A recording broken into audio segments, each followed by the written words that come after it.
आरकेजीएस हिंदी में आपका स्वागत है। यहाँ पर हम कुछ राष्ट्रीय आंदोलन से संबंधित क्वेश्चन डिस्कस करने जा रहे हैं, क्योंकि हमारा मानना है कि आप जितनी थ्योरी पढ़ेंगे और उससे कहीं ज़्यादा बार आपको क्वेश्चन लगाने पड़ेंगे।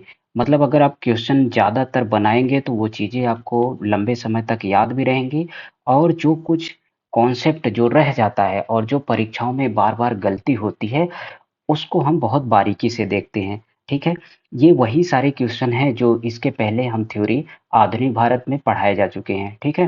पहला क्वेश्चन हम डिस्कस करते हैं कि कांग्रेस ने प्रथम बार मुस्लिम समुदाय के लिए जो पृथक निर्वाचन प्रणाली लागू की गई थी, वो किस वर्ष स्वीकार की? मतलब कांग्रेस जो है मुस्लिम लीग के लिए जो पृथक निर्वाचन प्रणाली लागू की गई थी, उसको कब स्वीकार की थी? ये 1916 में लखनऊ अधिवेशन में स्वीकार की थी। अब आप यहाँ पर ध्यान देंगे कि पृथक निर्वाचन प्रणाली कब से आया था, तो ये मार्लियामेंटो सुधार अधिनियम कब था? 1909 में लागू हुआ था, ठीक है? इसके द्वारा मुसलमानों को पृथक निर्वाचन बनाने की व्यवस्था की गई थी, ठीक है? तो इसको यहाँ से याद रखिए।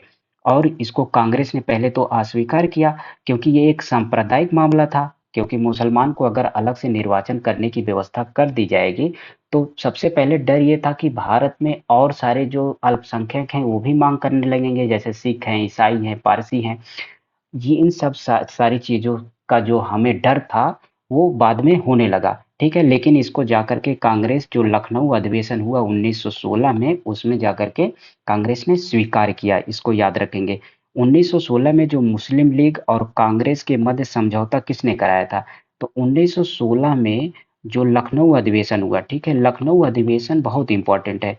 तो लखनऊ अधिवेशन 1916 में हुआ, वहाँ पर मुस्लिम लीग और कांग्रेस के मध्य समझौता हुआ, ठीक है? और उसमें जो मध्यस्थता कराई वो बीजी तिलक मतलब बाल गंगाधर तिलक और मोहम्मद अली जिन्ना थे, ठीक है? किताबों में आपको सिर्फ जिन्ना मिलेगा, क्योंकि मुस्लिम लीग से संबंधित कौन है? जिन्ना। तो लेकिन इसमें याद रखें, याद करने वाली बात क्या है कि अगर ऑप्शन में बाल गंगाधर तिलक आ जाता है तो भी हम बाल गंगाधर तिलक के साथ जाएंगे। ऐसा नहीं है none of these option choose कर लेंगे, नहीं। और यहाँ पर 1916 लखनऊ में एक और हुआ था, गरम दल और नरम दल, जो कांग्रेस सूरत अधिवेशन जो 1907 में हुआ, उसमें कांग्रेस नरम दल और गरम दल में विभाजित हुआ। ये जाकर के 1916 में, ठीक है, 1916 में जाकर के फिर से नरम दल और गरम दल का मिलन हुआ, और उसमें जो मध्यस्थता किए थे वो बाल गंगाधर तिलक थे और एनी बेसेंट, ठीक है? उसमें बाल याद रखेंगे। कांग्रेस का जो पुनर्मिलन होता है उसमें बाल गंगाधर तिलक और एनी बेसेंट हैं, और लेकिन जो मुस्लिम लीग का समझौता कांग्रेस के साथ हुआ उसमें बीजी तिलक और मोहम्मद अली जिन्ना है, ठीक है? इस चीज को बहुत ध्यान से याद रखेंगे। कांग्रेस ने मुस्लिम लीग के पृथक निर्वाचन क्षेत्र की मांग को स्वीकार की, ये ऊपर हम देख चुके हैं 1916 में लखनऊ अधिवेशन में, ठीक है? मार्लियामेंटो सुधार बिल किस वर्ष पारित हुआ? यही मार्लियामेंटो सुधार है। मार्लियामेंटो सुधार 1909 में पारित हुआ मार्लियामेंटो, और इसी के तहत मुसलमानों को पृथक निर्वाचन प्रणाली की व्यवस्था की गई, ठीक है? भारतीय परिषद अधिनियम 1909 को और किस नाम से जानते हैं? कभी-कभी एग्जाम में ऐसे क्वेश्चन मतलब फंसाने के लिए दे दिए जाते हैं कि उसका नाम जो प्रचलित नाम है उसको किसी और नाम से पुकारा जाता है, तो वो नाम पूछ लेते हैं। तो भारतीय परिषद अधिनियम 1909 को हम किस नाम से जानते हैं? मार्लियामेंटो सुधार के नाम से जानते हैं। क्योंकि मार्लियामेंटो सुधार ये बहुत ज्यादा प्रचलित है, तो भारतीय परिषद अधिनियम 1909 आएगा तो आप उसके साथ चले जाएंगे, ठीक है? मार्लियामेंटो सुधार में किस बात की व्यवस्था की गई है? तो मार्लियामेंटो सुधार में वही सांप्रदायिक प्रतिनिधित्व की बात की गई है। तो सांप्रदायिक प्रतिनिधित्व तो वही मुसलमानों को पृथक निर्वाचन प्रणाली की व्यवस्था की गई है। राजधानी कलकत्ता से दिल्ली लाई गई उस समय भारत का वायसराय कौन था? ठीक है, ऐसे क्वेश्चन बहुत बार पूछा जाता है। अभी हम सारे वायसराय की वीडियो देखे हैं, तकरीबन 50 मिनट की वीडियो है, उसको अगर ध्यान से देखेंगे तो एक एक फैक्ट उस वीडियो में बताया गया है। उस वीडियो से कहीं अलावा कदापि कहीं से आपको प्रश्न पूछा जाए, वरना सारा फैक्ट वहीं से आ जाएगा। वहां पर 1757 से लेकर के, जहां से बंगाल का गवर्नर बनता है, वहां से लेकर के और ये 1950 तक, इनफैक्ट 1947 तक, जब तक भारत आज़ाद नहीं हुआ था और जब तक वायसराय रहे थे तब तक उस वीडियो में बताया गया है, ठीक है।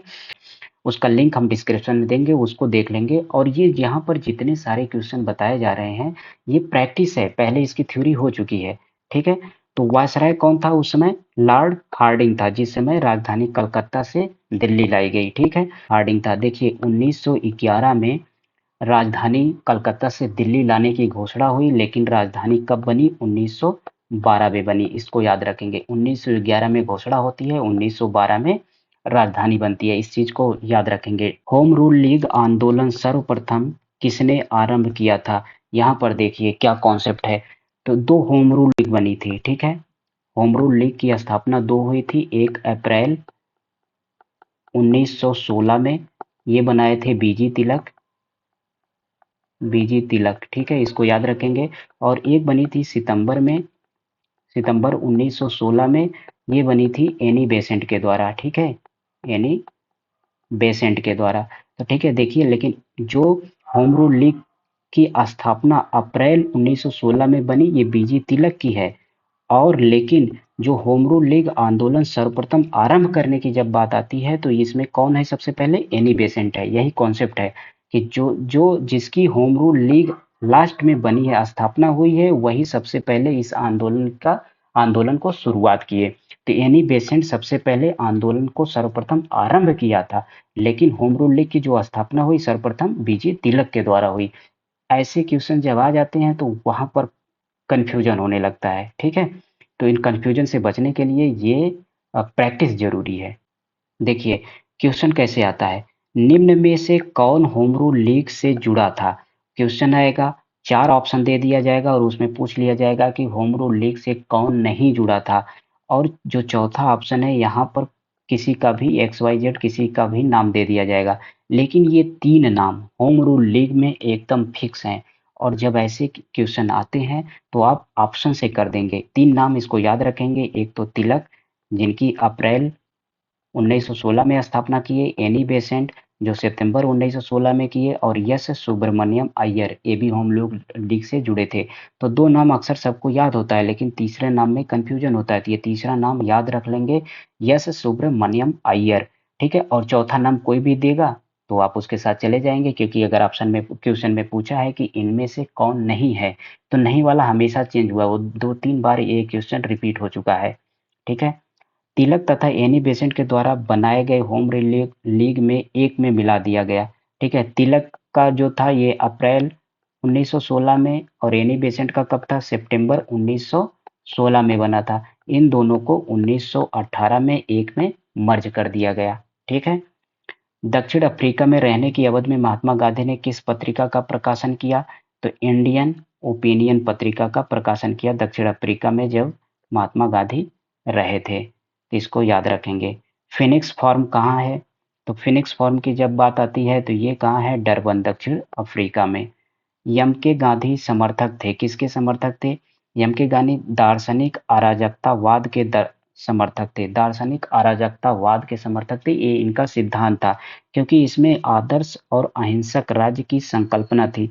आदर्श और अहिंसक राज्य में कहा जाता है कि जो मानव है, मानव मतलब जो नागरिक है, वो स्वयं में स्वशासित होता है, मतलब वो खुद पर शासन करना जानता है, वो अनुशासित होता है, इसलिए उस पे राज्य के द्वारा कोई भी नियम कानून थोपने की जरूरत नहीं है, ऐसा मानना था महात्मा गांधी का।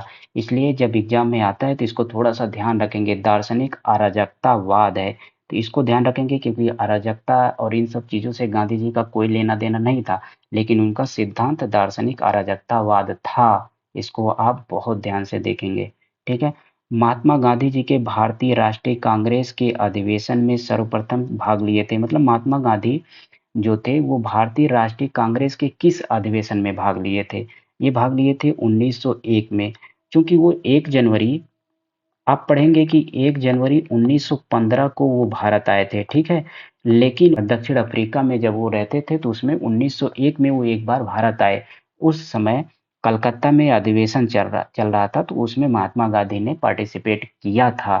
तो ये वाली बात आप याद रखेंगे, 1901 ये डेट आप याद रखेंगे।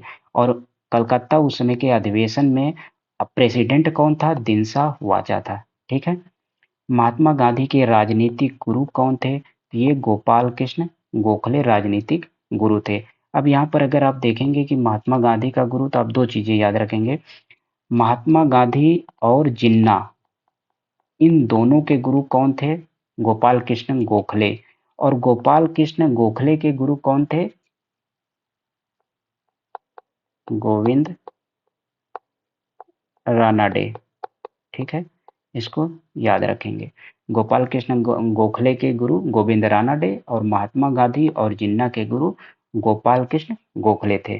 ठीक है, तो हम ऐसे क्वेश्चन आगे भी करते रहेंगे, जितना हम पढ़ते जाएंगे उसके क्वेश्चन भी डिस्कस करते हुए आगे बढ़ते जाएंगे, क्योंकि उससे फिर कॉन्सेप्ट हमारा क्लियर हो जाएगा। और जो कहीं कहीं एग्जाम में कंफ्यूजन होता है छोटी छोटी चीजों को लेकर के, उन सब चीजों से हम बच जाएंगे। Thank you.